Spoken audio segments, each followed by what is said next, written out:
నెల్లూరు జిల్లా కలవాయి మండల కేంద్రంలోని Shivasai junior and degree college నందు నేడు కళాశాల యాన్యువల్ ఫంక్షన్ ఘనంగా నిర్వహించారు. ఈ కార్యక్రమానికి ముఖ్య అతిథులుగా మండల విద్యాశాఖ అధికారి సుధీర్ బాబు, హై స్కూల్ ప్రధానోపాధ్యాయులు జనార్దన్ రెడ్డి పాల్గొన్నారు.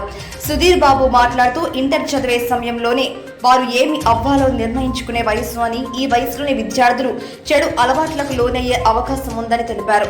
కనుక మీ అధ్యాపకులు చెప్పే మంచి మాటలను అర్థం చేసుకుని చెడు అలవాట్లకు దూరంగా ఉండి మంచి స్థాయికి ఎదగాలని కోరారు. అనంతరం ఈ మధ్య నిర్వహించిన ఆటల పోటీలలో గెలుపొందిన వారికి బహుమతులు అందజేశారు. అనంతరం సాంస్కృతిక కార్యక్రమాలలో విద్యార్థులు పాటలు, డాన్స్, అనేక వేషధరణలు అందరినీ అలరించాయి. ఈ కార్యక్రమంలో కళాశాల ప్రిన్సిపల్ నరేంద్ర, పిచ్చిరెడ్డి, ఉపాధ్యాయులు, విద్యార్థులు హాజరయ్యారు.